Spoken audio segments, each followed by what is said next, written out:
40 jours sont passés depuis la mort de Mahsa Amini. 40 jours qui traditionnellement marquent en Iran la durée du deuil. Et cette date, les Iraniens comptent bien en faire cas. Si depuis le début des soulèvements, la mobilisation semble avoir perdu en ampleur, mardi, les tensions étaient vives, à la veille de ce jour anniversaire. Plusieurs universités à travers l'Iran ont été le théâtre de manifestations étudiantes. Et cette journée de mercredi où des cérémonies sont attendues promet un regain de tensions et des mouvements de protestation renforcés.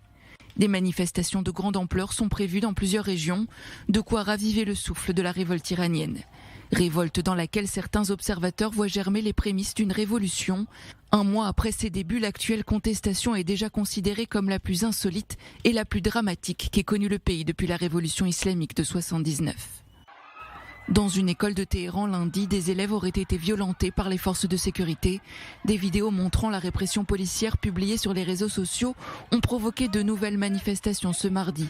Depuis la mort de Mahsa Amini, cette Iranienne de 22 ans morte 3 jours après son arrestation par la police des mœurs pour port inapproprié du hijab, au moins 141 personnes sont décédées sous les coups de la répression selon le dernier bilan de l'ONG Iran Human Rights. Les parents de Mahsa Amini ont exprimé le vœu qu'aucune cérémonie de commémoration n'ait lieu pour éviter de nouvelles violences, un souhait, estiment les militants, formulé sous la pression du régime.